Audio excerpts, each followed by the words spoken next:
Hi gamers. Usually I've done a separate video whenever I get Amiibo in, but these Monster Hunter ones came out like a year ago, and I never got these. These were a bit trickier to get than normal, and they fell out of my radar, and I figured I gotta get these now, and yeah, I got to eBay and bought this from Japan. The Amiibo themselves are like identical to the Western Amiibo, just the packaging is a bit different. And now I'm back to a complete Amiibo collection again. So before we check out what games I've bought recently, let's check out these remaining Amiibo that I just added to my collection. For Monster Hunter Rise, I did get, let's see, I did get the collector's edition of Monster Hunter Rise that included the Magnum Mallow big Amiibo, but these two smaller ones I didn't get like a year ago, back when Rise was released. So the Japanese names here are Otomo Iroh, but in the West this is called Palico, and Otomo Garuku, and here it's called Palamute. So happy to have these, and as you can see, it's they have a little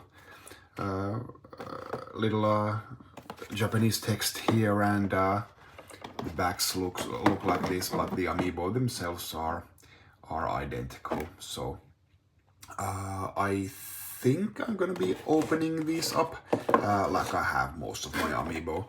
They take way too much space when they are not opened. But yeah, I just wanted to show you guys the Japanese packaging here and everything. And then for Monster Hunter Stories 2, we got Tsukino and Enna. I believe they are called that as here in the West as well. And one bigger Amiibo. In Japan it's called Racewing Leoleus, and it's called Racewing Ratha here in the West. So again, happy to have these in my collection finally, and to add them to the Amiibo shelves. Maybe I should do an update on the complete Amiibo collection. What do you guys think? So next, let's dive into some Switch games, of course. Got Kirby and the Forgotten Land. It was really nice to have Kirby finally enter the third dimension completely. He did, you know, of course, they've been, the graphical style has been 3D for a while now, but as it comes to gameplay, on the Nintendo 64 he had like 2.5D game, but this is more like Super Mario 3D World type of levels, and it was funny how it kind of has this like Kirby in the real world vibe to it, like Mario Odyssey also had. And yeah, I'm just really glad that Nintendo is doing these grand versions of their games, Kirby and Mario and Zelda, of course.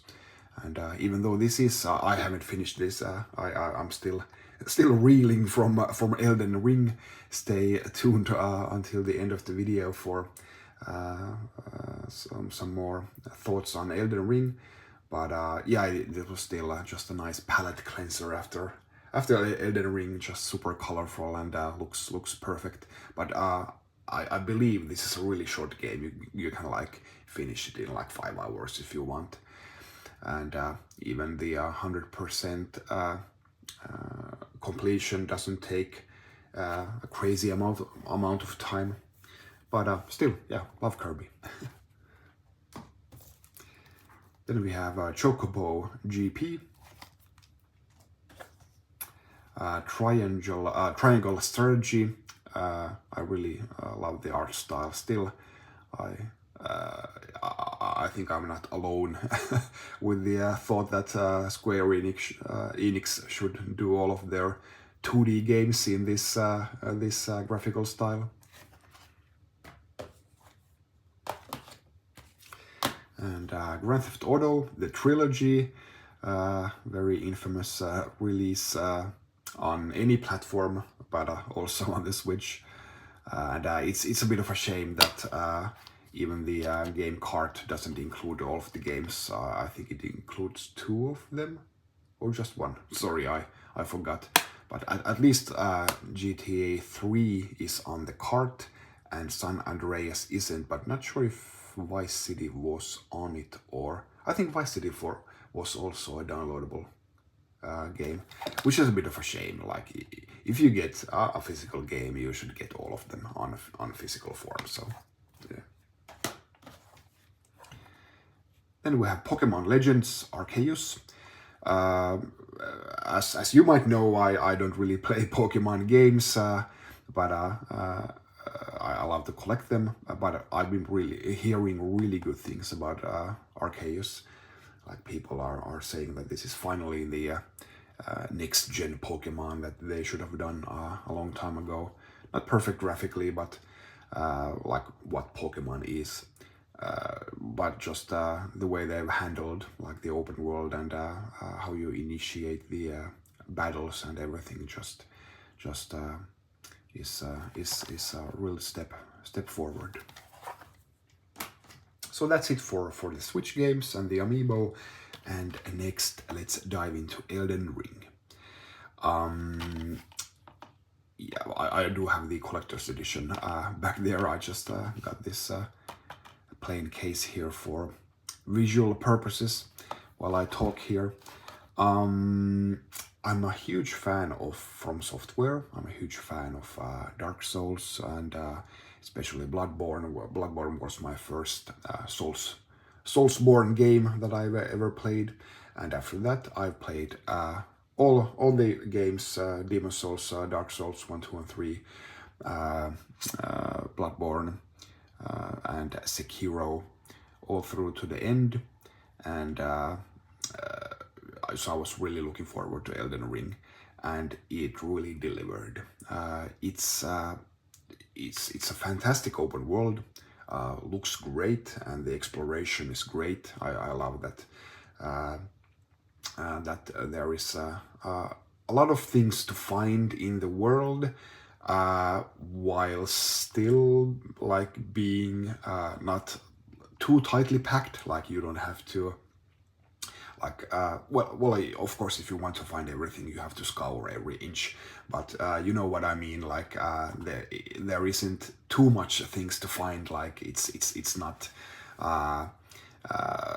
unrealistic, like how much things are in the world. Like, how often do you see NPCs, how often do you see like castles, and how often do you find caves and stuff like that. So I think it's a perfect balance of wide open spaces and things you can find. And yeah, the world design has huge variety. I love all the forests and like the castles, the magical places, everything, and lots of graphical variety in there. And it's a true open world game. Like, when I first started out the game, I went right when I got out in the open in the game world, and as such, you know, I should have gone forward and talked to a couple of key NPCs, get to the Church of Marika, or which church was it that you get to right at the beginning of the game, and I didn't go there, and they didn't hold my hand to get there. Of course, there was like the golden light that shows you which way you're supposed to be going, and I totally ignored that, and I was missing like my crafting kit and my and I couldn't summon the spirit ashes for the longest time, and yeah, and I really like that. Like, you can actually get like kind of lost in the game, And but of course, like any Souls game, I was happily reading guides and like not too much. Like I wasn't like doing a walkthrough online or anything like that. But whenever I was like stumped, I did take a look at some guides, and I think it just belongs in Souls games. Like some of the stuff is just so cryptic that nobody is supposed to be like figuring out that on their own. So yeah, I actually like the fact that it's just so crazy the amount of stuff they put in that no normal person would like stumble upon. So yeah, that's always been fun in the Souls games. I guess I was kinda surprised how much of a carbon copy this is of Dark Souls. Like you have the flask that replenishes your HP and MP. Sure, it's named differently, but it's even the same shape. And of course, like the level progression and how you build your character it's always been pretty much the same. But yeah, this is really the same. There are some mechanics like the spirit ash summoning and some other like the skills you can assign to your weapons. So there are new stuff. But yeah, if you like Dark Souls, you'll feel right at home here. If you don't like Dark Souls, then you won't like this game either. Even if it is an open world game, like tacked on. Well, tacked on. It sounds negative, but it really is what it is. It is Dark Souls with just added world around it. And you do like go into dungeons and caves and castles like you would in any Dark Souls games, and it doesn't even matter like what's around it. You're doing that particular castle as you would do it on any Dark Souls game. It's a level basically, and there isn't. When the developers want, it feels exactly like you're playing a Dark Souls game, and I love that. I love the Souls games, and this is just a bit better in every respect. I don't think it's like better than Bloodborne, which is my all-time favorite, but this might just be From Software's second best game. I really love this. I played, it took me like 110 hours to get through the story and kill every boss, optional or not. And like I again with a guide, I opened all the locations on the map, which is huge, and I loved like going from area to area. Just the exploration is just so great, and the amount of surprises that you get. Oh, this is here. Oh, this. How can this look like this? And how can I get there? And yeah, it's just great, the exploration. But yeah, I never play online in Souls games. I hate the fact that you can get invaded and they screw up your game. But also I don't like to use like other players, summoning other players to help me on any boss. I want to do it myself. People have said that like the spirit ash summoning is cheating. No, it isn't. It's a part of the game. It's part of the single player game. Like summoning the human players, it's not cheating still, but it's yeah, it is the easy mode that you're looking for. That the fact that you can summon other players. Of course, there were the spirit ashes did help a lot, but it's all part of the game. Like they purposefully made some of the bosses have some really crazy attack sequences, and like Malenia.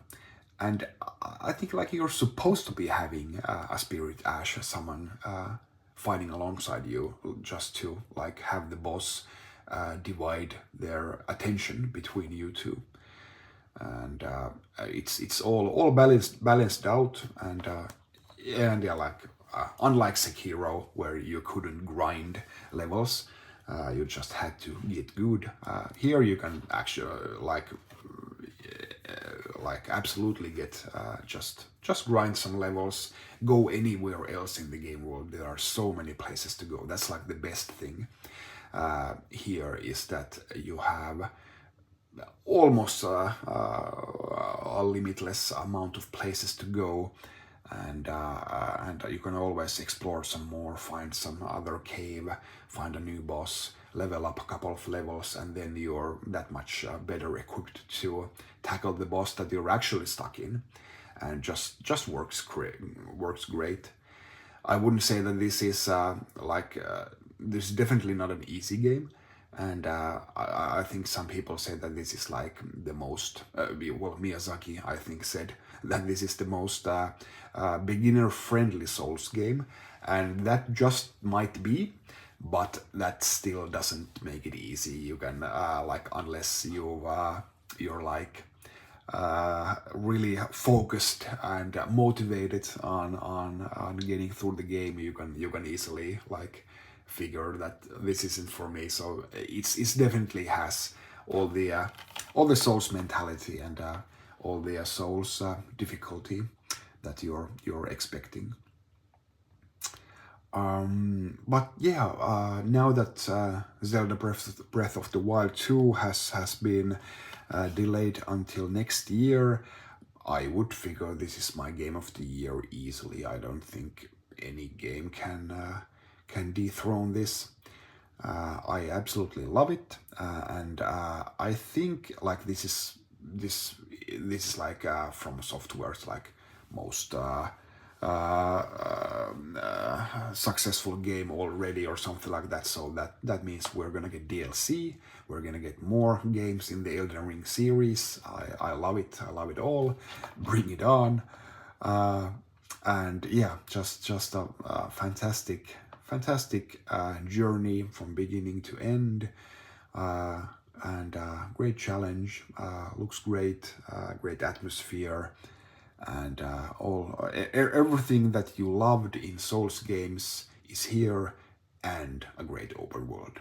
That's the best way I could put it. So definitely play it on any platform that you can. If you are truly stuck at a boss, summon a human being to help you. But I would like try at least a few times more before you do it. I guess I'm part of that that group of people who do think that these games don't need an easy mode, and you should be going through them by yourself, and like don't cheat, actually cheat, and you just get more out of it if you persevere. Follow PhilGamer on Twitter and Instagram. Thanks for watching this video. I'll see you next time. Bye.